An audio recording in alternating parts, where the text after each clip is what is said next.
Good morning, all. Welcome to Learners Academy. So, welcome back after a long weekend, which we can call holiday. Holiday या vacation ही कह दो. 8-10 दिन का gap हो गया. ठीक है. सो बेसिकली 1 साल हो गया पढ़ाई किए हुए, राइट? पिछले साल करी थी, अभी हम इस साल करने वाले हैं. साल चेंज हो गया ना. And also officially this is the first class of year 2024. So welcome back to the studies part. आइए, 2024 आपने सेलिब्रेट किया होगा. किया? नहीं किया? क्यों? सेलिब्रेट तो करना चाहिए ना. If we will not welcome 2024, then how come the things will go good. ठीक है ना. तो काम तो सारे करने हैं, लोड थोड़ा लेना है किसी चीज का, सबको हल्के में रखना है. ठीक है. एनीवेज, सो चैप्टर नंबर 13. अब 2 चैप्टर बचते हैं शायद, जितना मैं को रिकॉल कर पा रहा हूँ. जाने से पहले हमने बात करी थी, एक तो स्टैटिस्टिक्स और अगला प्रोबेबिलिटी. ये सीक्वेंस में 2 चैप्टर, हम सीक्वेंस में ही चल रहे हैं वैसे भी शुरू से. ठीक है. तो chapter number 13 in the new book and chapter number 15 total 16 chapters है न्यू ओल्ड बुक में. तो chapter number 15 in the old book. जो भी बच्चे ओल्ड बुक खोल के बैठे हैं वो 15वां चैप्टर निकालें, जो नई बुक खोल के बैठे हैं वो 13वां चैप्टर निकालें. बात करें स्टैटिस्टिक्स के बारे में. अब स्टैटिस्टिक्स के बारे में क्या बात करनी. स्टैटिस्टिक्स तो हम 2 साल से पढ़ रहे हैं, अब तीसरा साल आ गया. 9th में भी पढ़ी थी, 10th में भी पढ़ी थी, और अभी 11th में भी आ गई, और 12th में डायरेक्ट नाम नहीं लिखा हुआ स्टैटिस्टिक्स, लेकिन स्टैटिस्टिक्स का पोर्शन प्रोबेबिलिटी के साथ मर चुका है. एक्चुअली स्टैटिस्टिक्स और प्रोबेबिलिटी दोनों एक ही सेक्शन माना जाता है. प्रोबेबिलिटी भी स्टैटिस्टिक्स का पार्ट माना जाता है. तो इस बार तो 2 अलग अलग चैप्टर्स हैं, नेक्स्ट ईयर एक ही चैप्टर रहेगा, तो रोल तो रहेगा अगले साल भी.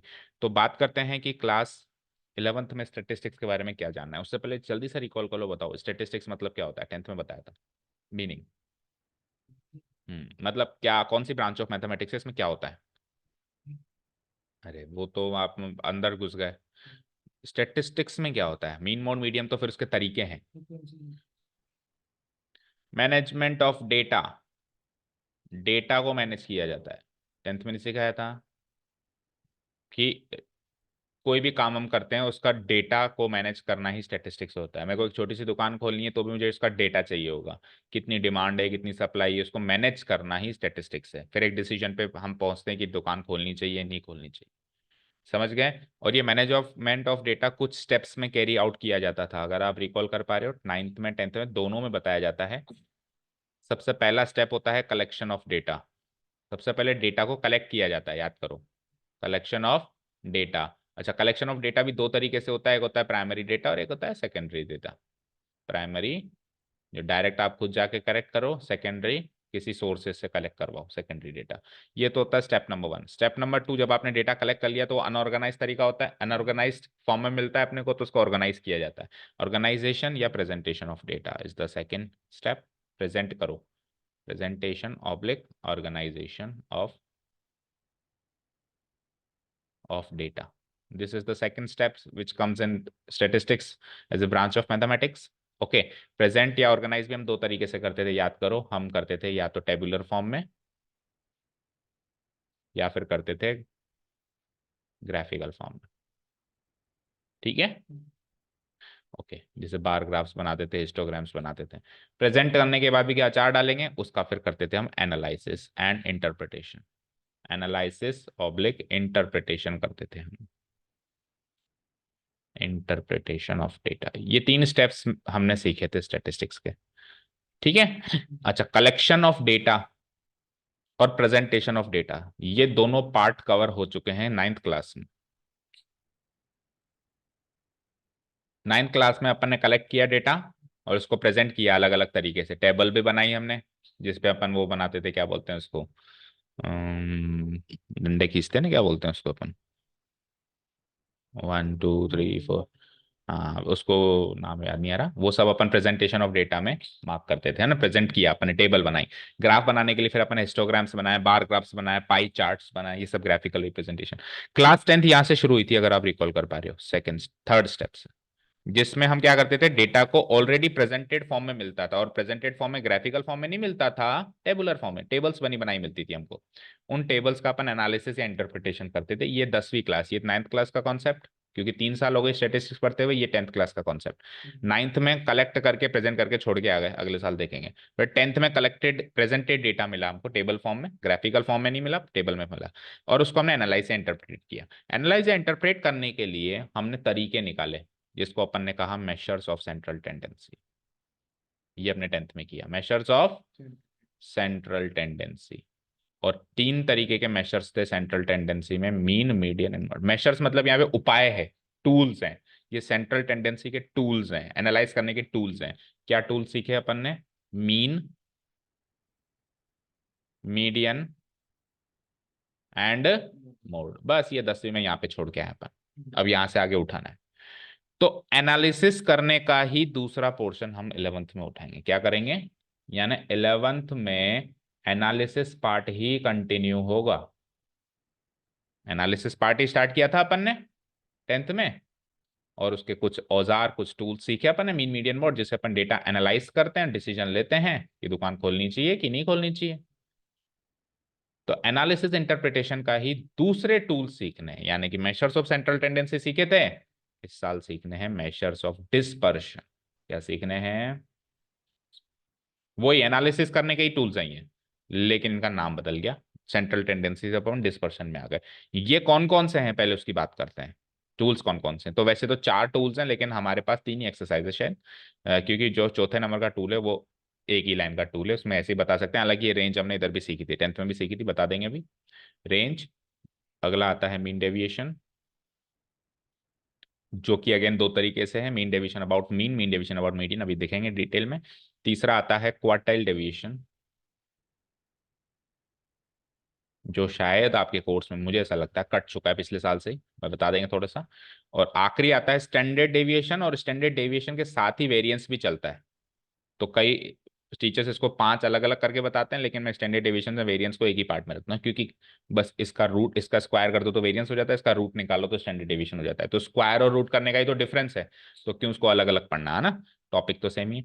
तो ये 4 टूल्स पढ़ने हैं इस साल। 4 में से भी मैं कहूंगा रेंज तो पढ़ी पढ़ाई अभी एक ही लाइन में खत्म हो जाएगी। तो ये 3 टूल्स पढ़ने हैं, ये 3 एक्सरसाइज को कवर करेगा, 13.1, 13.2, 13.3, और फिर चौथी मिसलेनियस। और उसमें से भी अगर क्वार्टाइल कट गया है तो फिर तो 2 ही एक्सरसाइज बचती है। तो मैं यूं कह सकता हूं कि from previous class this package to this class this package आपको शिफ्ट करना है। पिछले साल ये पैकेज पढ़ा, मीन, मीडियन, मोड, एनालिसिस करने के टूल्स, जिसको मेजर्स ऑफ सेंट्रल टेंडेंसी करते हैं। इस साल ये एनालिसिस करने के टूल्स पढ़ने हैं, जिसको मेजर्स ऑफ डिस्पर्शन कहते हैं, mean deviation, quartile deviation, standard deviation and variance, और रेंज भी थोड़ा थोड़ा देख लेंगे। ये सारी चीजें अपने को इस साल पढ़नी है। क्या? ये चीजें जो इस साल आप लेफ्ट साइड देख पा रहे हो, वो 9th, ये 10th, ये 11th। समझ आया? ओके। अब आगे बढ़ने से पहले सर, एनालिसिस करने के लिए सेंट्रल टेंडेंसी के टूल्स काफी थे ना, फिर डिस्पर्शन क्या चीज है, क्यों हम पढ़ें इसको, वो जब काफी है मीन, मीडियन, मोड। इस साल हम डिस्पर्शन क्यों पढ़ें और डिफरेंस क्या है दोनों में, पहले हम इससे स्टार्ट करेंगे। तो उसके लिए एक एग्जांपल लेते हैं कि सेंट्रल टेंडेंसी के मेजर्स जो कि मीन, मीडियन, मोड होते हैं, और डिस्पर्शन के मेजर्स जो कि ये तीनों चारों होते हैं, इनमें क्या फर्क है। ओके, सो एक बड़ा ही रियल लाइफ एग्जांपल लेता हूं from a cricket match. Okay, let's say एक बैट्समैन है ए, उसने 3 इनिंग्स में, जो आपकी शायद बुक में भी ये एग्जांपल है शायद, जितना मेरे को याद आ रहा है, तो ये एग्जांपल से काफी कुछ क्लियर पता चल जाता है सेंट्रल टेंडेंसी और डिस्पर्शन। एक बैट्समैन है ए, उसने पहली पारी में 0 बनाया, दूसरी पारी में 100 बनाया, और तीसरी पारी में 50 बनाया रन्स। ओके, एक बैट्समैन है बी, उसने पहली पारी में, ये सब आपको नोट नहीं करना है तो समझाने के लिए डिफरेंस, उसने पहली पारी में 40 बनाया, दूसरी पारी में उसने 50 बनाया, और तीसरी पारी में उसने 60 बनाया। ये 60 बीच में ले लो, आपको वो सारा असेंडिंग ऑर्डर में बना रहा है कि नहीं, ऐसा अब जरूरी नहीं। तीसरी पारी में दोनों ने बराबर बनाया 50। अब 2 मैच, इसमें एक मैच में ये खेला, एक मैच में ये खेला, अब तीसरा मैच आ गया सामने। अब बोर्ड को इन दोनों में से एक बैट्समैन को सेलेक्ट करना है। ओके, तो बोर्ड कहता है टोटल रन्स कितने बनाए दोनों ने, इसने भी 150, इसने भी 150, ये लो साहब, क्लैश हो गया। इसने टोटल रन्स कितने बनाए 3 मैचेस में, टोटल बताओ, 150। इसने कितने बनाए, 150, तो टोटल नंबर ऑफ रन्स में तो दोनों बराबर आ गए। अब फिर तसमंजस, किसको सेलेक्ट करें, बैट्समैन ए को या बी को। तो फिर मेजर्स ऑफ सेंट्रल टेंडेंसी सीखी थी ना मैंने 10th क्लास में, मीन निकाल लेते हैं सर, एवरेज निकाल लेते हैं, एवरेज किसका अच्छा है। ये लो साहब एवरेज निकाल लेते हैं। एवरेज कैसे निकालते हैं, टोटल डिवाइडेड बाय नंबर, और टोटल डिवाइड बाय नंबर, ये लो साहब फिर क्लैश आ गया, एवरेज भी बराबर दोनों का। तो आप मानते हो मेजर्स ऑफ सेंट्रल टेंडेंसी ने आपकी हेल्प नहीं करी, करी क्या, मेजर ऑफ सेंट्रल टेंडेंसी ने सर हेल्प नहीं करी, इसीलिए डिस्पर्शन की जरूरत है। तो जरूरत क्यों है ये तो समझ में आ गई, क्योंकि सेंट्रल टेंडेंसी के मेजर किसी किसी जगह आके फेल हो जाते हैं, इसलिए। और थोड़ा सा डिटेल में जाने के लिए और थोड़ा सा व्यापक एनालिसिस करने के लिए डेटा का अपने को कुछ और टूल्स चाहिए, जिनको अपन कहते हैं मेजर्स ऑफ डिस्पर्शन। अब डिस्पर्शन समझने के लिए ये समझो कि देखो बेटा, बैट्समैन ए जो है, अब हमारे टाइप के क्रिकेटर्स की बात करता हूँ, चलो मैं इस टाइम के क्रिकेटर्स हो गए बहुत सारे हो गए, अब कंपेयर नहीं कर पाओगे। हमारे टाइम के क्रिकेटर्स हुए करते थे, क्रिकेटर हुआ करते थे वीरेंद्र सहवाग, सुना होगा आपने, जिसको वो आते ही तोड़फोड़ शुरू कर दिया, शाहिद अफरीदी आते ही तोड़फोड़ शुरू कर देते थे, है ना। और एक बैट्समैन हुआ करते थे राहुल द्रविड़, आपने शायद खेलते हुए नहीं देखा, वो क्या होते थे, स्टेबल हुआ करते थे। तो बैट्समैन ए तो है वीरेंद्र सहवाग, आ गए तोड़फोड़, पहली गेंद पे लप्पा उठा लिया, 0 बन गए, अगले मैच में लप्पे उठा लिए, 100 बन गया, फिर तीसरे में 50। बैट्समैन बी के स्कोर को देखो आप जरा, लप्पे नहीं उठा रहा है वो, स्टेबिलिटी से खेल रहा है, 40 बना रहा है, 60 बना रहा है, 50 बना रहा है, दोनों ही रन बराबर बना रहे हैं, दोनों ही एवरेज 50 रन पर इनिंग्स स्कोर कर रहे हैं। पर आप देख सकते हो कि बैट्समैन बी ज्यादा स्टेबल है, बैट्समैन ए इतना ज्यादा स्टेबल नहीं है। पर इसका मतलब ये नहीं कि बैट्समैन ए की इंपॉर्टेंस नहीं है, किसी मैच में बैट्समैन ए की भी इंपॉर्टेंस है, और किसी में तो तोड़फोड़ वाला बल्लेबाज चाहिए, और किसी में स्टेबिलिटी वाला बल्लेबाज चाहिए। टेस्ट इनिंग्स चल रही है, उसमें विकेट बचा के खेलना है तो बी चाहिए, और तोड़फोड़ वाला चाहिए, मान लो कि T20 मैच है तो ए चाहिए। तो बोर्ड कैसे डिसाइड करेगा कि मैच कौन सा है। अब आप देखो दोनों का एवरेज है 50, अब बोर्ड ये देखेगा कि दोनों बैट्समैन के तीनों इनिंग्स के स्कोर अपने अपने एवरेज से कितना दूर हैं। ये अपने एवरेज से 50 रन दूर है पहली इनिंग में, अगेन 50 रन दूर है, 50 कम है या 50 ज्यादा है, और ये फिर तीसरे मैच में बराबर है। ये देखो 10 रन ही दूर है अपने एवरेज से, अगेन 10 रन ही दूर है, और फिर बराबर है। तो एवरेज से दूरी देखना ही मेजर ऑफ डिस्पर्शन, समझ आया। पहले आप एवरेज निकालो, पहले सेंट्रल टेंडेंसी से एवरेज निकालते थे ना, या मीन निकालो या मीडियन निकालो या मोड निकालो, उससे आपके इंडिविजुअल स्कोर्स की वेरिएबिलिटी क्या है। मतलब आपका एवरेज 50 है, तो आप हर मैच में 50 के आसपास स्कोर करने ही चाहिए हो, ये है स्टेबिलिटी। आपका एवरेज 50 है, लेकिन आप 50 तो छोड़ो, आप 0 पे भी आउट हो रहे हो। तो 50 एवरेज होने का मतलब ये है क्या कि सर आप 50 रन हर इनिंग्स में बनाते हो, तो एक बैट्समैन तो आसपास का बनाता है, एक बैट्समैन नहीं बनाता है, कुछ भी बना सकता है लेकिन फिर भी उसका एवरेज 50 है। समझ गए क्या बात। तो अपने एवरेज से दूरी चेक करना, या फिर यूं कहो, एवरेज ही नहीं कह सकते, एवरेज तो मीन होता है, मीडियन से भी दूरी चेक कर सकते हो, मोड से भी। Measures of central tendency mean median mode से अपने इंडिविजुअल एंट्रीज या ऑब्जर्वेशंस जो हैं, एक्सआई जिसको अपन बोलते हैं, उसकी डिफरेंसेस को एनालाइज करना ही मेजर्स ऑफ डिस्पर्शन है। समझ गए क्या। ठीक है। इसकी दूरी ज्यादा है, वेरिएबिलिटी ज्यादा है, तो ये थोड़ा सा मोर वेरिएबल है। ये क्या है, वेरी ज्यादा करता है, इसका स्कोर अपने इंडिविजुअल स्कोर, इसका एवरेज इसके इंडिविजुअल स्कोर से वेरी ज्यादा करता है, दूरी ज्यादा है, मोर वेरिएबल है। ये थोड़ा सा लेस वेरिएबल है। जो मोर वेरिएबल होगा, जो मोर वेरिएबल होगा वो लेस स्टेबल होगा।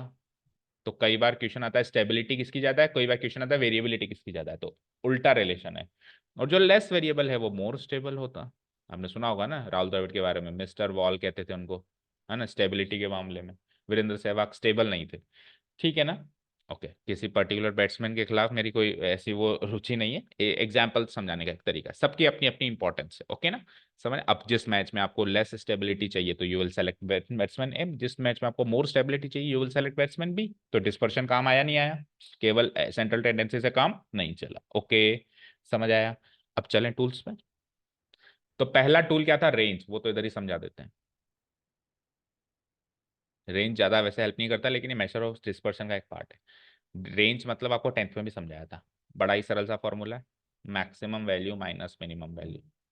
हो सकता है आपकी बुक में तो गिवन भी ना हो, पर पूछ लेता है कई बार एक आध नंबर का क्वेश्चन। मैक्सिमम वैल्यू क्या है 100, मिनिमम वैल्यू क्या है 0, तो इसकी रेंज क्या आ गई, पहले वाले बैट्समैन की रेंज क्या आ गई 100। इसमें मैक्सिमम वैल्यू क्या है 60, मिनिमम वैल्यू क्या है 40, तो इसकी रेंज क्या आ गई 20। तो अगेन रेंज जितनी ज्यादा है मोर वेरिएबिलिटी और लेस स्टेबिलिटी है। रेंज जितनी कम है, अब इस साल अपने को ये भी सीखना होगा कि रेंज ज्यादा है तो उससे क्या डिसीजन होगा, रेंज कम है तो उससे क्या। रेंज ज्यादा है तो ज्यादा वेरी कर रहे हो, कम स्टेबल हो। रेंज कम है तो कम वेरिएबल और ज्यादा स्टेबल हो। ठीक है, क्लियर है।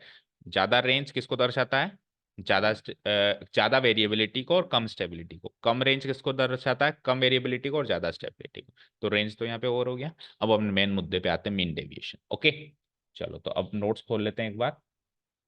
तो इस अभी आज की क्लास में केवल मीन डेविएशन ही कवर करेंगे, है ना। फिर बाकी, क्योंकि पहली एक्सरसाइज में मीन डेविएशन ही है, अगली एक्सरसाइज में क्वार्टाइल है, उससे अगले तो एक एक्सरसाइज को कवर करेंगे। ठीक है। So analysis and interpretation of data से चालू हो रहा है आपकी क्लास 11th का स्टैटिस्टिक्स का course. Measures of central tendency class 10th में हम पढ़ चुके हैं, जो कि है मीन मीडियन मोड। इस बार अपन मेजर्स ऑफ डिस्पर्शन या वेरिएशन भी कहते हैं उसको, वो सीखेंगे। दूरी देखेंगे अपने एवरेज से दूरी, जो कि 4 है। टूल्स के हिसाब से देखें तो 11th क्लास में range, mean deviation, quartile division, standard division and variance एक पार्ट में कवर कर लिया। ये क्लास 11th का कोर्स है। तो रेंज तो अभी जैसे मैंने बता ही दिया, ठीक है ना। Maximum value minus minimum value. ठीक है। पहली मेजर ऑफ डिस्पर्शन है range. Range means the difference of largest and smallest value of some given data. Range बोले तो maximum value minus minimum value. Okay, खत्म, रेंज खत्म, यहीं पे खत्म। 10th में भी आ गया था ये तो। अब मेन बात आ रही है mean deviation. Second major of dispersion, mean deviation. अब सुनिए, कई बच्चों को लगता है कि मीन डेविएशन का मतलब है मीन का डेविएशन। गलत। मीन डेविएशन का मतलब है डेविएशन का मीन। मीन का डेविएशन नहीं करना, डेविएशन का मीन करना है। अच्छा, डेविएशन क्या है, अभी अभी मैंने बताया था ना, एवरेज से दूरी। जैसे एवरेज है 50, क्या था डेटा, क्या था बताओ मुझे। 0, 100, 50। इस एग्जाम्पल से एक ही मिनट में समझ में आ जाएगा क्या होता है मीन डेविएशन। और दूसरा क्या था, 60, 40, 50। इसका एवरेज भी 50। आप क्या करो, डेविएशन निकालो। क्या करो आप, अपने इंडिविजुअल एंट्री से एवरेज का। तो 50 से 0 का डेविएशन कितना आया, 50। क्या आया एवरेज बताओ, मतलब डेविएशन कितना आया, सॉरी, 50। फिर 50 से 100 का डिफरेंस कितना आया। अब आप -50 मत कहना, क्योंकि डिफरेंस तो 50 ही है। यानी इसमें आप नेगेटिव साइन को इग्नोर करोगे, एब्सोल्यूट वैल्यू लगाओगे या फिर मॉडुलस फंक्शन लगाओगे। 50 से 50 का डिफरेंस 0 है। ये 3 डेविएशंस हैं, इनका मीन निकाल लो। यही मीन डेविएशन है। इनका मीन कैसे निकालो, जोड़ के डिवाइडेड बाई 3। तो 50, 50, 0, 100 डिवाइडेड बाई 3, यानी 33.33 is the mean deviation for batsman A. फिर इसी तरीके से बी का भी निकालो, वही 50 माइनस 60 डिफरेंस 10 का, 50 माइनस 40 डिफरेंस अगेन 10 का, 0 का। तो 20 को 3 से डिवाइड करेंगे, यानी कि तो इसका डेविएशन तो इतना ज्यादा 33.33, इसका डेविएशन, तो ये कम स्टेबल है, ये ज्यादा स्टेबल। समझ गए क्या mean deviation. Okay. So mean deviation मतलब मीन का डेविएशन नहीं, डेविएशन का मीन, डेविएशन का एवरेज। अलग अलग डेविएशन निकाला, एक एक से, एक एक से, एक एक से, फिर उनका एवरेज ले लिया, इसलिए मीन लिखा हुआ है यहाँ पर। मीन का डेविएशन नहीं, डेविएशन का मीन। बट सर इसमें मीन का रोल तो था। तो जब मीन का रोल था ना, इसलिए इसका पूरा नाम है मीन डेविएशन अबाउट मीन। इसका पूरा नाम क्या है, क्योंकि डेविएशन भी आपने मीन से लिया है। डेविएशन अबाउट मीन का मीन, समझ गए। डेविएशन मीन से लिया, 50 से 10, 100, 50, ये डेविएशन लिया किससे, मीन से, एवरेज से लिया, फिर उसका भी मीन निकाल लिया। सो पूरा नाम क्या है इसका, मीन डेविएशन अबाउट मीन। पर आपकी बुक में ये दो तरीके से मीन डेविएशन अबाउट मीन भी है और मीडियन भी।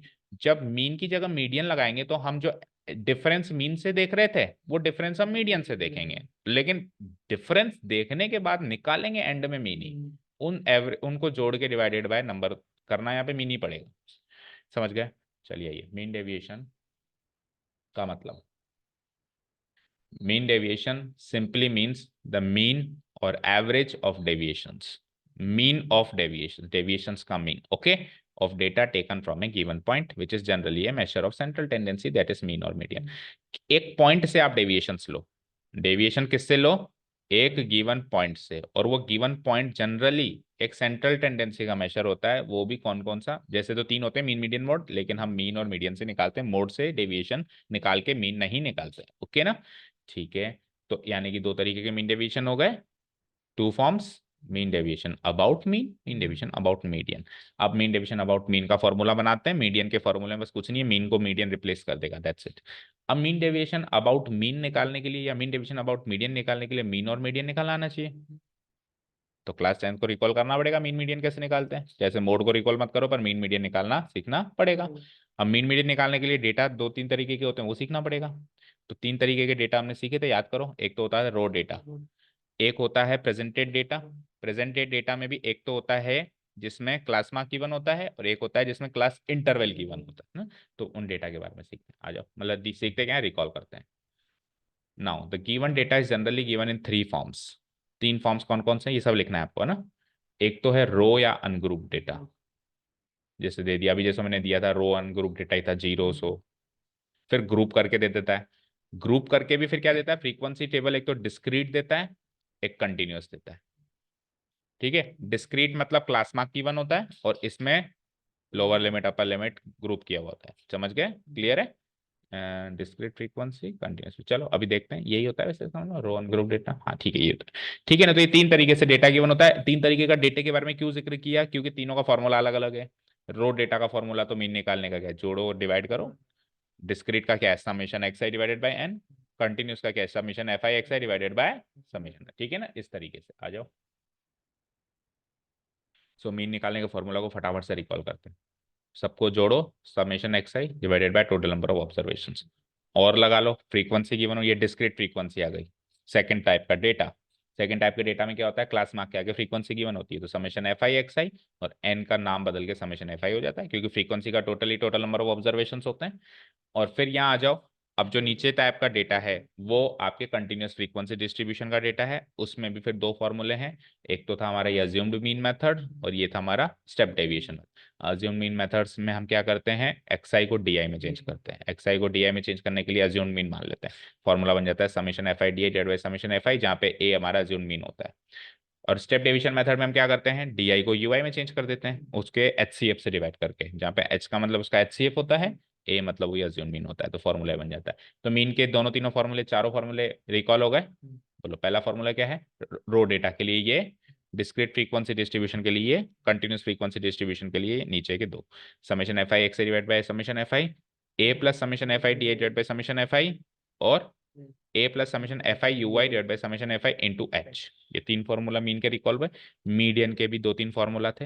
आ जाओ, रो डेटा का फॉर्मूला इधर लेफ्ट साइड है और फ्रीक्वेंसी डिस्ट्रीब्यूशन का इधर राइट साइड है। रो डेटा का फॉर्मूला क्या था, n+1/2th ऑब्जर्वेशन। पहले तो असेंडिंग ऑर्डर या डिसेंडिंग ऑर्डर में अरेंज करोगे पूरी। मीडियन मतलब मिड वैल्यू, भूल गए क्या। मीडियन मतलब mid value, mid most value, बीचों बीच की वैल्यू ही मीडियन होती है। ये कैसे निकालते हैं, या तो डेटा को असेंडिंग ऑर्डर में या डिसेंडिंग ऑर्डर में अरेंज करते हैं, फिर n+1/2th ऑब्जर्वेशन चेक करते हैं। ये तो होता है ऑड नंबर के लिए जब नंबर ऑफ ऑब्जर्वेशन ऑड हो, और ये होता है इवन के लिए जब नंबर ऑफ ऑब्जर्वेशन इवन हो। तो उसमें 2 ऑब्जर्वेशन का बीचों बीच 2 ऑब्जर्वेशन का एवरेज लेते थे अपन। एक तो बीचों बीच आधा वाला और आधे से एक ज्यादा।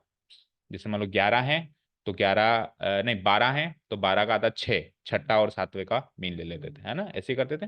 तो ये 2 फॉर्मूले तो हो गए हमारे रो डेटा के लिए। ओके, और यहाँ पे ये फॉर्मूला हो गया हमारा फ्रीक्वेंसी डिस्ट्रीब्यूशन का, याद है। इसके लिए पहले मीडियन क्लास निकालते थे, फिर उससे जस्ट बड़ी सीएफ निकालते थे, वो सब 10th क्लास का रिकॉल। क्योंकि देखो मीन डेविएशन अबाउट मीडियन पूछ लिया तो मीडियन तो निकालना पड़ेगा ना, तो मीडियन निकालने का फॉर्मूला तो याद होना चाहिए। तो L+n/2 minus c f divide by f into H, ये मीडियन निकालने का फॉर्मूला, दैट्स इट। तो ये पिछले क्लास के फॉर्मूला रिकॉल हो गए मीन और मीडियन के।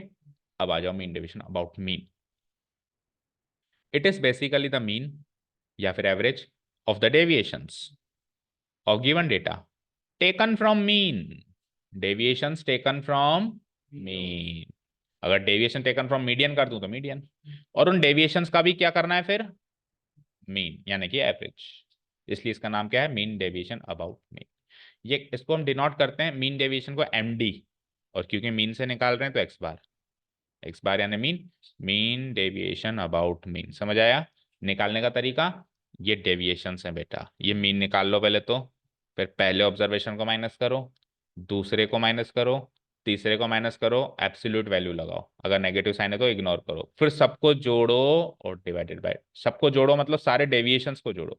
ये डेविएशंस है, ये डेविएशंस है एक एक एंट्री से। x1 से x2 से x3 से तो मैंने xi लगा दिया। ये अलग अलग अलग ऑब्जर्वेशन से ही डेविएशन है, और अगर डेविएशन नेगेटिव आ जाए किसी एंट्री का तो उसको एब्सोल्यूट वैल्यू भी लगा दिया। फिर उसको जोड़ो, सबको जोड़ के divided by total number of observation. ये तो हो गया मीन डेविएशन अबाउट मीन का फॉर्मूला, अगर हमको फ्रीक्वेंसी नहीं गिवन है, रो डेटा गिवन है। अब फ्रीक्वेंसी गिवन है तो बिल्कुल कुछ चेंजेस नहीं करना, इसको उसकी फ्रीक्वेंसी से मल्टीप्लाई कर देना और एन की जगह समेशन एफ आई आ जाएगा, बस दैट्स इट। ठीक है, आ जाओ second formula mean deviation about mean का। देखो कुछ डिफरेंस है क्या? वही मीन से डेविएशन लेना है, कल भी आज भी, पर फ्रीक्वेंसी गिवन है तो फ्रीक्वेंसी से मल्टीप्लाई करना है। फिर इन सब इस वाले कॉलम का सम, समेशन जिसके आगे आ जाए उस कॉलम का सम चाहिए, उस कॉलम का सम करो, और एफ आई वाले कॉलम का सम करो। एफ आई वाले कॉलम का sum total number of observation match करता है ये, इसको इससे डिवाइड करो। ये मीन डेविएशन अबाउट मीन के दो फॉर्मूला, बोलो याद हुए? अब मीन कैसे निकालेंगे उसके अगेन दो तीन फॉर्मूले हैं, वो आपकी मर्जी है, आप कैसे भी निकालो, पहले तो मीन निकालना ही पड़ेगा। यानी कि सेंट्रल टेंडेंसी तो काम आएगी ही आएगी डिस्पर्शन में, समझ गए? अब किसी ने कहा sir mean deviation about median बता दो, कुछ भी नहीं है, इधर देखो क्या चेंजेस करोगे, इधर मीन की जगह एम लगाओगे। एम आपको याद है measures of central tendency mean median mode के साइन क्या क्या थे? मीन का साइन था एक्स बार, मीडियन का साइन था कैपिटल एम, और मोड का क्या था? Capital Z. तो मोड की तो खैर बात ही नहीं हो रही इस साल। तो मीन डेविएशन अबाउट मीन के लिए आपने मी एम डी एक्स बार लिखा ला, इसको रीड कैसे करेंगे? मीन डेविएशन अबाउट मीन, और अगर मैं इसकी जगह कैपिटल एम लगा दूं तो ये क्या हो जाएगा? Mean deviation about median. फॉर्मूले में बस कुछ नहीं है, जो डिफरेंस जो डेविएशन अबाउट मीन से निकाल रहे थे वो मीडियन से निकालना पड़ेगा, और मीडियन निकालने के फॉर्मूले लास्ट ईयर से रिकॉल करने पड़ेंगे। पहले पूरे डेटे का तसल्ली से मीडियन निकाल लो, और फिर एक दो कॉलम एक्स्ट्रा बन जाएगी उसी टेबल में, उसी फ्रीक्वेंसी डिस्ट्रीब्यूशन टेबल में।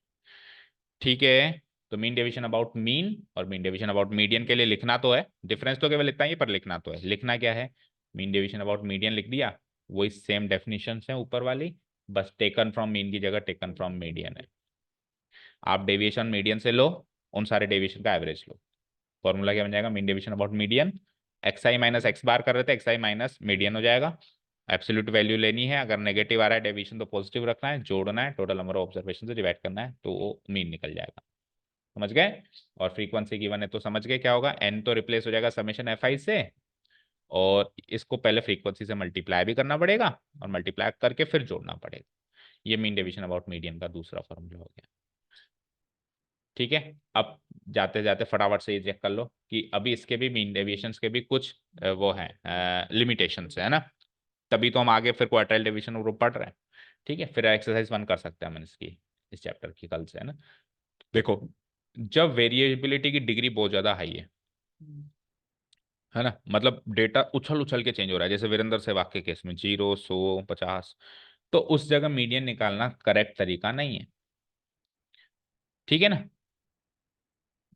तो इसीलिए मीन डेविएशन अबाउट मीडियन निकालना भी करेक्ट तरीका नहीं है। सेंट्रल टेंडेंसी के लिए मीडियन निकालना करेक्ट तरीका कब नहीं है? जब वेरिएबिलिटी हाई है। तो डिस्पर्शन के लिए मीन डेविएशन अबाउट मीडियन निकालना भी उस केस में करेक्ट तरीका नहीं माना जाएगा। ओके, ठीक है। अब मीन से निकाल लेते हैं, चलो सर, मीडियन निकालने से ये ड्रॉबैक्स हैं कि मीन डेविएशन क्यों नहीं निकालना चाहिए, क्योंकि अगर वेरिएबिलिटी डिग्री की ज़्यादा आ गई तो मीडियन से तो आप इसलिए नहीं निकाल पाओगे कि मीडियन खुद ही करेक्ट तरीका नहीं है, तो मीन डेविएशन अबाउट मीडियन क्या करेक्ट तरीका होगा? नहीं होगा। तो चलो फिर मीडियन से नहीं है तो मीन से निकाल लो। मीन के बारे में पढ़ते हैं क्या कहता है ये। जब अपन मीन डेविएशन अबाउट मीन निकालते हैं तो अपन एब्सोल्यूट वैल्यूज लेते हैं, यानी कि माइनस साइन को इग्नोर कर देते हैं, तो वो करना भी तो गलत है। तो इसलिए mean deviation about mean can not be subjected to further algebraic treatment, उसको आगे अल्जेब्रिक ट्रीटमेंट, आगे कुछ और प्रोसेस करना सही नहीं माना गया, क्योंकि आपने माइनस साइन को इग्नोर कर दिया। ये दूसरा ड्रॉबैक है। ठीक है, तो फिर क्या करें? तो अब आगे तरीका निकलेगा, आप माइनस साइन को इग्नोर मत करो, अब स्क्वायर कर दो। देखो, एक है मेरे पास 3, एक है -3, तो दोनों को बराबर करने के लिए एक तो मैं मॉडुलस ले लूं, एक और तरीका है दोनों को बराबर करने का, पता है? दोनों का स्क्वायर ले लो, अभी भी तो दोनों बराबर हो गए। तो माइनस साइन इग्नोर करने से ज्यादा अच्छा ये है ना कि स्क्वायर ले लें, इसलिए अभी आगे वाले जो तरीके आएंगे स्टैंडर्ड डिवीजन, उसमें स्क्वायर्स लिए जाएंगे, उसमें एब्सोल्यूट वैल्यूज नहीं ली जाएगी। ठीक है ना। तो मीन डेविएशन अबाउट मीन, तीसरा लिमिटेशन पढ़ो। मीन डेविएशन अबाउट मीन जो है वो is generally more than mean deviation about median. आप दोनों से निकालना, मीन से भी निकालना, मीडियन से भी निकालना। तो मीन से जो मीन डेविएशन अबाउट मीन निकलेगा वो मीडियन से जनरली ज्यादा निकलेगा, ज्यादा निकलेगा तो ज्यादा क्यों निकला, है तो मीन डेविएशन ही ना। इसलिए इसको आगे चल के एक डिसीजन लिया गया, या डिसीजनल पावर्स के क्या डिसाइड किया गया, या प्रूव किया गया, कुछ भी कह लो, घोषित किया गया, डिक्लेयर किया गया कि ये अनसेटिस्फैक्ट्री है। ये हमको जो रिजल्ट्स देता है ये सही तरीका नहीं देता कि हमको एक्चुअली क्या डिसीजन लेना चाहिए। तो ये इसके लिमिटेशंस हैं। इसीलिए हमारे पास कुछ और पावरफुल टूल्स हैं, जिसमें एक तो माइनस साइन को इग्नोर नहीं करेंगे, एक मीन डेविएशन के दो तरीके नहीं होंगे, मीन मीडियन एक ही तरीका होगा। ठीक है ना, यहाँ दो तरीके हैं ना, आगे वाले पावर जो टूल्स हैं स्टैंडर्ड और क्वार्टाइल, उसमें एक ही तरीका होगा, दो तरीके अलग अलग नहीं होंगे। So we must have another more powerful and more accurate tool as a measure of dispersion. और वो पावरफुल टूल्स हैं हमारे वेरिएंस और स्टैंडर्ड डेविएशन, तो यानी कि क्वार्टाइल डेविएशन कट गया है। ठीक है, क्लियर है। तो बस अपने को इसके बाद वेरिएंस और स्टैंडर्ड डेविएशन ही पढ़ना है। अब कई बार क्वेश्चन आया है एग्जाम में कि लिमिटेशंस बताइए मीन डेविएशन की, बताओ फटाफट से रिकॉल करो कौन कौन से लिमिटेशंस हैं। पहला नंबर लिमिटेशन क्या था, मीडियन खुद ही एक्यूरेट नहीं होता जब डिग्री ज्यादा हो, उछल उछल के डेटा आ रहा हो, है ना, वेरिएबिलिटी ज्यादा हो उसकी, तब मीडियन खुद ही एक्यूरेट नहीं है, तो मीन डेविएशन अबाउट मीडियन तो बिल्कुल बिल्कुल भी एक्यूरेट नहीं माना जाएगा। मीन से निकालते हैं तो मीन तो वैसे तो चलो ठीक है, लेकिन माइनस साइन इग्नोर करना थोड़ा गलत माना गया, ये तो आगे कैसे उसको फिर प्रोसेस करें उस डेटा को, जब आपने माइनस साइन ही हटा दिया किसी नंबर का, तो मैथमेटिकली तो आप कुछ भी कर रहे हो, मैथमेटिकली आप ऐसी चीज नहीं कर रहे हो जो एक्यूरेट है ना। और तीसरा लिमिटेशन क्या था, कि मीन डेविएशन अबाउट मीन ज्यादा आता है मीडियन कम आता है, ये भी बात गलत है। तो इसलिए पावरफुल टूल हमको स्टैंडर्ड डेविएशन मिला अगला, जिसमें माइनस साइन को भी इग्नोर नहीं करेंगे, जिसमें दो तरीके से भी नहीं निकालेंगे, हम स्क्वायर कर देंगे, तो स्क्वायर करना तो मैथमेटिकली करेक्ट है ना। ठीक है ना, जैसे मेरे पास 3 = -3 है, तो मैं इक्वेशन में ऐसे तो लिख सकता हूँ स्क्वायरिंग बोथ साइड्स, ये तो लिख सकता हूँ मैथमेटिकली, लेकिन मैं ऐसे थोड़ा ना कह सकता हूँ कि मॉडुलसिंग बोथ साइड्स, ऐसा कभी किया है हमने मॉडुलस लगाया, तो वो चीज थोड़ी सी इनकरेक्ट हो जाती है। इसलिए पावरफुल टूल ये, ठीक है। एनीवेज पावरफुल टूल है तो ये वाकई में, लेकिन हम पहले मीन डेविएशन की एक्सरसाइज करेंगे कल। तो मीन डेविएशन की एक्सरसाइज के लिए कौन कौन से फॉर्मूले याद होने चाहिए, पहले तो मीन और मीडियन के दोनों, मीन और मीडियन के क्लास 10 के सारे फॉर्मूला कल रिकॉल करना, ये नोट्स भी यहाँ तक कंप्लीट करना, वेरिएंस स्टैंडर्ड डेविएशन से पहले पहले के, और मीन डेविएशन अबाउट मीन के फॉर्मूले, और मीन डेविएशन अबाउट मीडियन के फॉर्मूले। मीन डेविएशन अबाउट मीन का फॉर्मूला बोलो। हम्म हम्म यानी मीन, ठीक है, डिवाइड बाय एन, और फ्रीक्वेंसी गिवन हो तो डिस्क्रीट फ्रीक्वेंसी है, multiply, multiply modulus minus, n को समेशन एफ आई कहेंगे, जब फ्रीक्वेंसी गिवन हो तो एन नहीं कहेंगे, क्या कहेंगे, समेशन एफ आई। और फ्रीक्वेंसी से हमेशा मल्टीप्लाई होता है वो, है ना। और मीडियन के केस में बस एक्स बार की जगह एम यानी कि मीडियन आ जाएगा। ठीक है, तो करें माइंड अप, इतना काम करो, कल अपन एक्सरसाइज स्टार्ट करेंगे। ठीक है, thank you so much for listening to us, have a nice day, keep learning and bye.